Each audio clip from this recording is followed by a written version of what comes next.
Lembaga survei Carta Politika baru saja merilis hasil survei terbarunya. Meski survei tersebut bertajuk tentang kondisi politik, hukum, dan ekonomi di masa pandemi, namun yang menarik adalah peta elektabilitas calon presiden di tahun 2024. Siapa kandidat terkuat yang akan maju bertarung sebagai calon presiden di 2024? Lembaga survei Carta Politika merilis 10 nama dengan elektabilitas tertinggi sebagai kandidat calon presiden di tahun 2024. Nama Ganjar Pranowo memiliki elektabilitas tertinggi dengan 28,2%. Diikuti oleh Prabowo Subianto 23,8%, Anies Baswedan 19,6%, Sandiaga Uno, Ridwan Kamil, AHY, Khofifah Indar Parawansa, Erick Thohir, Puan Maharani, dan Erlangga Hartarto. Setelah dikerucutkan dalam simulasi 5 kandidat, 5 nama teratas yang muncul adalah Ganjar Pranowo, Prabowo Subianto, Anies Baswedan, Sandiaga Uno, dan Ridwan Kamil, seluruhnya mengalami kenaikan. Dari survei beberapa lembaga lainnya, kelima nama ini lagi-lagi mengisi urutan tertinggi elektabilitas sebagai calon presiden. Paling hanya urutan saja yang berubah-ubah. Nama Prabowo Subianto mendapat angka paling tinggi pada survei yang dirilis lembaga survei Indopol dengan 17,24% dan indikator politik dengan 23,7%. Sedangkan Ganjar Pranowo mendapat angka elektabilitas 17,15% di survei Indopol dan 20,9% di indikator politik.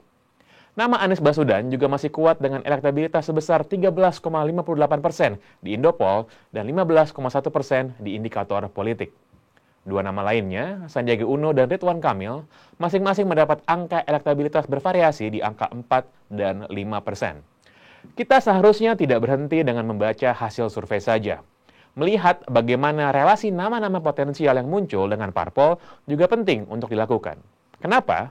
Karena syarat penting agar seseorang bisa menjadi calon presiden adalah dengan mendapatkan dukungan partai politik. Sementara, tren di Indonesia memperlihatkan bahwa parpol umumnya selalu mengandaikan sosok pendiri atau ketumnya sebagai capres. Fenomena ini disebut sebagai presidentialized parties. Prabowo adalah contoh paling nyata dari hal ini. Dan kasus dari partai lainnya juga menampilkan tren serupa. Misalnya Haritanu dengan Perindo atau Tommy Soeharto dengan Partai Berkarya. Dengan sistem presidensial threshold 20%, calon presiden harus setidaknya didukung oleh 20% suara dari partai pengusung untuk dapat diajukan sebagai calon presiden. Kondisi ini membuat seluruh partai harus berkoalisi untuk dapat mengajukan calonnya. Jika partai sudah digunakan ketua umumnya sebagai kendaraan untuk maju sebagai calon presiden, lalu bagaimana nasib mereka yang punya elektabilitas tinggi namun masih berstatus sebagai petugas partai atau tidak memiliki sama sekali? Pendekatan presidentialized parties dinilai sudah tidak relevan, karena 4 dari 5 sosok dengan elektabilitas tertinggi tidak memiliki kuasa terhadap partai. Belum lagi secara historis, pemilih di Indonesia lebih dekat dengan figur atau sosok dibandingkan dengan partai politik. Sebagai contohnya SBY yang akhirnya menguasai Partai Demokrat dan terpilihnya Joko Widodo selama 2 periode. Apalagi berdasar survei indikator, kepercayaan rakyat kepada partai politik hanya mendapat 5% suara dari total survei. Saat ini bisa dibilang kepercayaan terhadap partai didongkrak oleh kepercayaan terhadap figur atau tokoh. Dan hari ini, figur potensial justru bukan berasal dari partai politik. Kalau sudah begini, apakah partai masih akan tetap sekuat tenaga mendukung jagoannya? Lantas, apa yang harus dilakukan oleh nama-nama tak berpartai ini? Terlepas dari Prabowo dan mesinnya yang sudah mapan, beberapa partai sudah mulai condong ke sejumlah nama. Sebut saja Anies Baswedan yang sejak lama sudah akrab dengan Nasdem ataupun wacana Ridwan Kamil yang mulai dimainkan sebagai pendamping Ketum PAN Zulkifli Hasan untuk pemilu 2024. Kita pastinya juga masih ingat intrik internal PDIP terkait nama Puan yang ingin diusung di 2024 nanti. Bahkan, wacana koalisi 2 partai terbesar di pemilu 2019 lalu untuk mengusung duet Prabowo dan Puan sudah sempat hilir mudik. Apa kemudian Ganjar, Anies, Sandi, dan Ridwan Kamil harus menjadi ketum dulu agar pencalonannya bisa mendapat dukungan dari parpol? Nyatanya, hasil survei yang sama dari Carta Politika justru memperlihatkan gelombang dukungan yang besar pada nama-nama seperti Ganjar dan Anies yang tidak punya partai politik. Ganjar misalnya mendapat 59,9% dukungan dari pemilih PDI Perjuangan. Angka yang sangat besar dibandingkan dengan dukungan pemilih PDI Perjuangan kepada Puan Maharani yang hanya 4%. Dukungan besar pada Ganjar juga datang dari pemilih PKB sejumlah 31% yang berasal dari blok Islam. Walau jika diakumulasi, dukungan pada Ganjar lebih banyak berasal dari sejumlah partai blok nasionalis dan pragmatis, seperti Golkar dengan 26,5%, Nasdem 32,7%, PSI 50%, dan Hanura 40%. Sementara, dukungan kepada Anies lebih banyak datang dari partai-partai blok Islam. Misalnya saja PKS dengan 46,2%, Partai Bulan Bintang dengan 33,3%, dan Gelora dengan 50%. Anies juga dipilih oleh pendukung Partai Garuda dan juga Partai Hanura. Sementara Ridwan Kamil yang sudah akrab dengan DPP PAN malah tidak mendapat dukungan dominan dari pendukung partai tersebut, hanya 4,8%. Pada pendukung PAN justru banyak memilih Prabowo 33,3% sebagai capresnya di 2024. Selain dukungan yang besar dari partainya sendiri sejumlah 67,1%, hasil survei ini juga memperlihatkan dukungan yang signifikan bagi Prabowo dari pemilih Partai Perindo dan juga P3.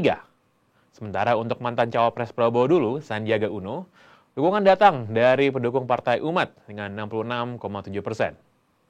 Tren dukungan kuat dari sejumlah parpol sayangnya tidak menghampiri para elit partai politik. Dukungan besar pada Erlangga misalnya malah berasal dari PBB. Angka pendukung Golkar yang memilih Erlangga pun masih kalah dibandingin Ganjar, biarpun persentasenya cukup bersaing. Sementara dukungan untuk Puan Maharani, bahkan dari mesin partainya sendiri, tidak memperlihatkan angka yang baik. Puan hanya dipilih oleh 4% pendukung PDI Perjuangan. Sandiaga dan Ridwan Kamil bahkan mendapat dukungan pemilih PDI Perjuangan lebih banyak ketimbang Puan. Peta dukungan ini juga tidak kalah menarik jika dilihat dari sudut pandang geografis. Dari hasil carta politika, terdapat 3 nama yang mendominasi elektabilitas berdasarkan geografis. Ketiga nama tersebut adalah Ganjar Pranowo, Prabowo Subianto, dan Anies Baswedan. Ganjar mendapat dukungan dari responden survei di wilayah Jawa Tengah, Jawa Timur, dan Bali. Wilayah yang memang menjadi lumbung suara PDI Perjuangan dan Presiden Jokowi di pemilu-pemilu sebelumnya. Ganjar nampaknya sulit mendapat dukungan dari wilayah di luar Jawa dan Bali karena lingkup pekerjaannya sebagai Gubernur Jawa Tengah. Hal ini menjadi keuntungan tersendiri bagi Prabowo Subianto dengan posisinya sebagai Menteri Pertahanan Presiden Joko Widodo. Elektabilitas Prabowo Subianto cukup tinggi di wilayah Papua, Maluku, dan Sulawesi yang sebelumnya adalah wilayah pendukung Joko Widodo. Namun manuver Prabowo juga membuatnya kehilangan dukungan di Sumatera dan Banten. Namun, masyarakat Jawa Barat yang sejak tahun 2014 selalu mendukung Prabowo masih setia, meskipun gubernur saat ini, Ridwan Kamil, juga menjadi salah satu kandidat Capres 2024. Suara masyarakat Sumatera dan Banten bergeser ke Anies Baswedan, yang memang banyak didukung ceruk pemilih Islam. Anies juga mendapat dukungan kuat dari responden di wilayah Jakarta.